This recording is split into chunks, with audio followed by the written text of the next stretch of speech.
Surabaya Mengaji. Yuk, dukung dakwah Surabaya Mengaji. Salurkan harta terbaik Anda untuk operasional dakwah.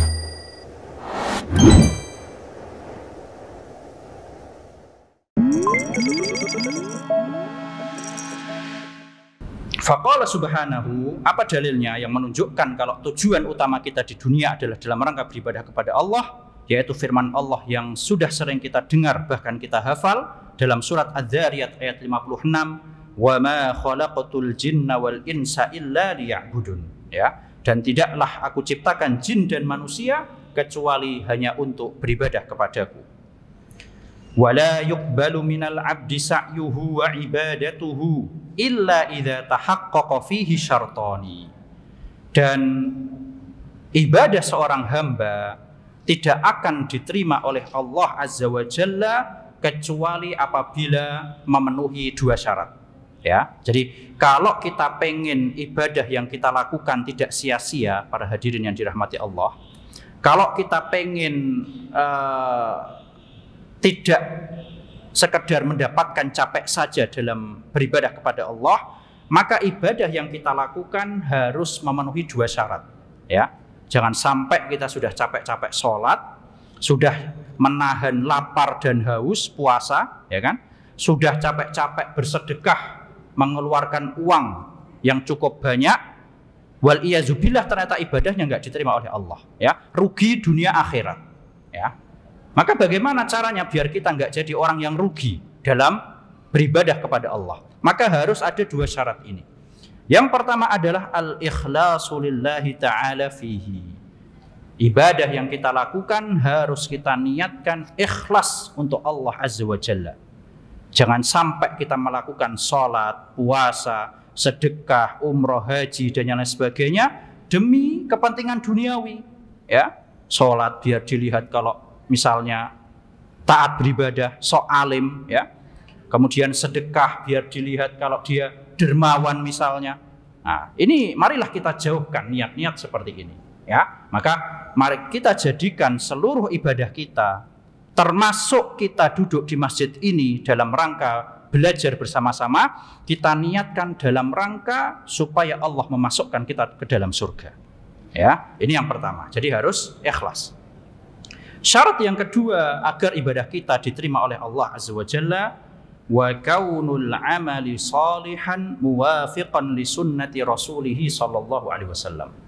Syarat yang kedua agar ibadah kita diterima oleh Allah Azza wa Jalla harus sesuai dengan tuntunan Rasulullah sallallahu alaihi wasallam.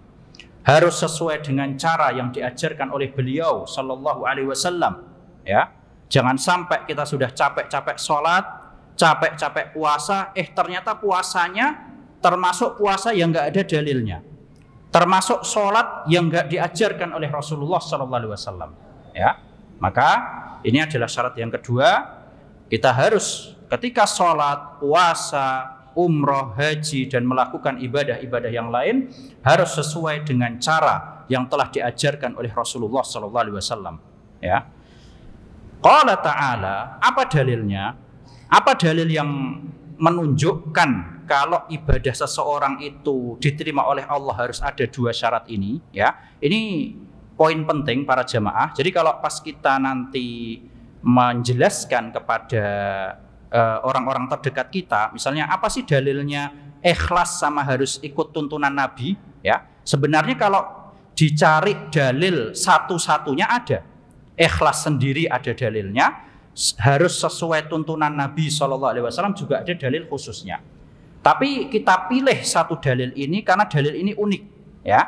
Jadi dalam satu ayat di situ sudah mengumpulkan antara ikhlas sama mutabaah. Mutabaah itu ngikuti caranya Nabi SAW. Nah ini jadi ngapalkannya pun gampang, ya, para jemaah yang dirahmati Allah. Dalilnya terletak dalam surat Al-Kahfi ayat yang terakhir, gampang sekali. Ya, jadi kalau ditanya nih, apa sih dalilnya ibadah harus ikhlas dan mutabaah? Jawabannya ada dalam ayat terakhir surat Al-Kahfi. Gampang diingat-ingat, ya. Nah, apa ayatnya? Ayatnya berbunyi, "Faman kana yarju liqa'a rabbih Barang siapa yang dia berharap bertemu Tuhannya, Allah Azza wa Jalla. Para hadirin yang dirahmati Allah, kita semua mesti pengen ketemu Allah, ya. Tuhan yang dari kita lahir sampai kita mati kita nggak pernah lihat wajahnya, ya. Tentu kita semua pengen ketemu Allah, kita pengen melihat Allah, ya. Kita berdoa agar kita dijadikan termasuk orang-orang yang dapat melihat wajah Allah. Amin amin, ya. Jadi faman kana yarju liqa'a rabbih, barang siapa yang ingin bertemu Allah Azza wa Jalla nanti di akhirat, ya, falyamal amalan salihah, maka hendaknya dia melakukan amal saleh, amal baik. Dan tidaklah amal disebut saleh, tidaklah suatu ibadah disebut ibadah yang baik kecuali kalau dia dilakukan sesuai dengan ajaran Rasulullah SAW. Ya, jadi potongan pertama ini menunjukkan akan pentingnya syarat mutabaah, syarat harus mengikuti tata cara yang diajarkan oleh Nabi kita Muhammad SAW. Ya, falyamal amalan salihah, hendaknya dia melakukan amal yang saleh. Kemudian Allah mengatakan wala yusyrik biibadati rabbih ahada. Dan yang kedua, kalau kalian pengen ketemu Allah Azza wa Jalla, wala yusyrik, janganlah kalian berbuat syirik. Janganlah dia melakukan syirik, ya, kepada Allah Azza wa Jalla dalam beribadah kepadanya dengan seorang pun. Ya, jadi ayat terakhir dalam surat Al-Kahfi ini adalah ayat yang cukup unik. Kenapa kok cukup unik? Karena dalam satu ayat di situ disebutkan dua syarat diterimanya amal ibadah di sisi Allah Azza wa Jalla. Nah,